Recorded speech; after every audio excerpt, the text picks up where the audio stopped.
So inside of the new Grow Garden update, we have a bunch of new raccoons. That's not what I meant to say. Hold on. Inside of the new Grow Garden update, we have a bunch of new crap you can craft. And there is a decent question you should be asking of what should I even craft? Because once again, there can be easily bad value when it comes to crafting the wrong things or crafting sprinklers that should not be even in the game. Nonetheless, one thing you can note is in today's video, I'm going to be showing you the best items you can craft. Like inside of here, the value you should look for to get out of this, and just in general, almost like a step-by-step guide for the things you should probably be targeting when it comes to this next up. So first off, what you should do is try to curate your base of what you want to get off of what you actually even what you even need. So for me, the one things I crafted were like, as shown by the chunky side is this. What the heck? Hold on, that's weird. Look at that water side. The main thing though is I needed a sweet sprinkler, so the one for melons. So I made that. And then I'm gonna get one for chocolate so I can get chocolate mutation, so on and so forth, right? That was what I saw fitted needed for my needs, right? So make sure you do just take this as like a bit of advice to curate your own needs based on this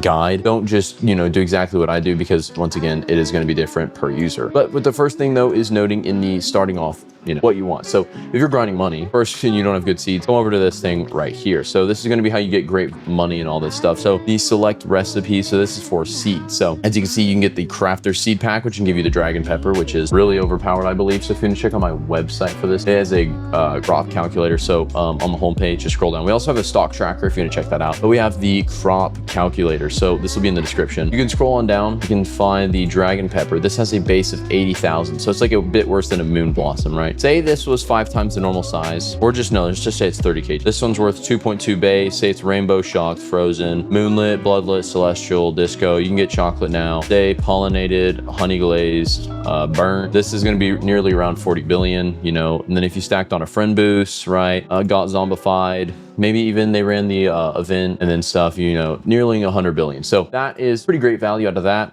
That would be good for grinding money. Once again, only for that though, but that's obviously still kind of rare. But the next thing is going to be the other seeds. So the one seed in this that I really actually like is going to be the honeysuckle. So the one thing to note is that it's kind of like a stacking, like if you want to craft this, you also got to craft this. And if you want to craft this and so on, right? It's a bit annoying and tedious, as some big word people would say, but nonetheless still really overpowered. Another thing though is, for example, if I want to craft a dandelion, I need a manuka flower. If I want to craft a manuka flower, I need these plants and honey. And if I want to get those, I need to grind for seeds. Now, I think all of it bases off the manuka flower and just spirals from there. So if I want to get the dandelion, I need the manuka flowers. If I want to get the lemira, I need a dandelion seed. And if I want to get the sun coil, I need a dandelion plant. If I want to get, so anyways, though, it's pretty simple on the base of it, but we're going to target the honeysuckle. So reason why is this one's way harder to get, and the hardest reasons for that is it is also one of the best ones in the game. So over at my garden calculator, you can see the base sell value for a honeysuckle. So the base on a honeysuckle is the same as a candy blossom. Now, the reason why this is overpowered is you can easily grind mutations and money on this, make this thing worth hundreds of billions and,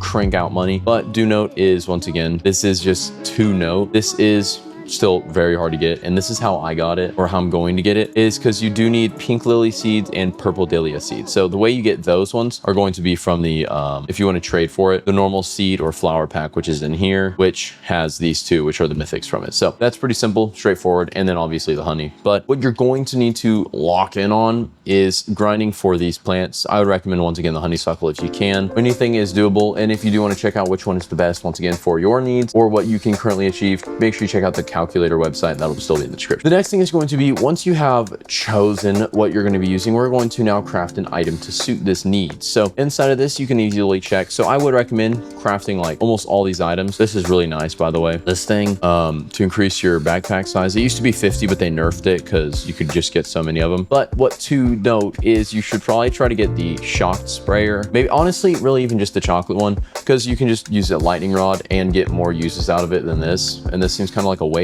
This is also a waste, and this, realistically, this is the only way you can get chocolate, so it's not technically a waste. But the next thing you should note is these things. So like the flower froster, if you're using a flower type plant, you could get the freeze mutation on it immediately, or you could wait like an hour and get, the freeze mutation normally and save yourself some sprinklers. Or, if you're wanting to use a watermelon, pumpkin, or moon melon. So once again, those aren't the ones you're gonna craft. You're running the sweet soaker, right?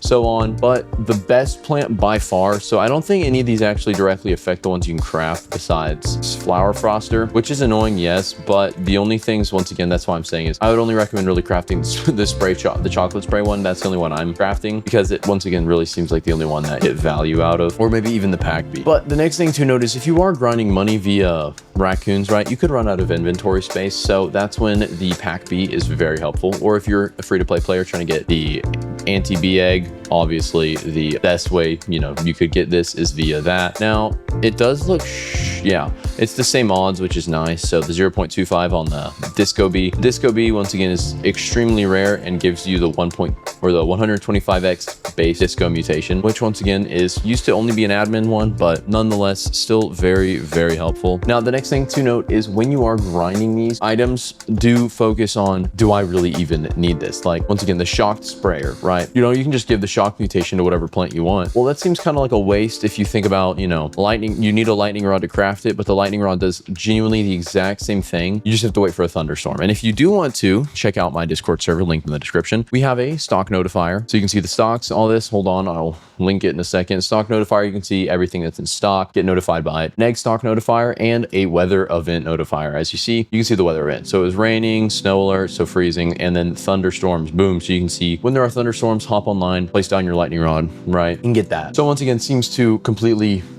disuse the use case for that other one. It's kind of horrible, honestly, if you actually think about it. But I would not recommend crafting that thing. It's kind of dog water. But once again, though, these are all just base scenarios. So for me, the best things I found are the chocolate sprinklers, because it's just, once again, a tiny bit more value increase on my big boy right here whenever it comes to grinding with raccoons, and then maybe even the sweet spritzer, whatever the heck it's called, because once again, I'm grinding off moon melons. Now, anyways, though, that's pretty much all of it for today's video, guys. If you want to see a good video on all of the items and a full rundown of how to use them for better value, this is just covering that. That'll be probably on the top right. If this is the ending of the video and I forget to edit this, it'll be just at the end of the video. Thank you so much for watching, and see you.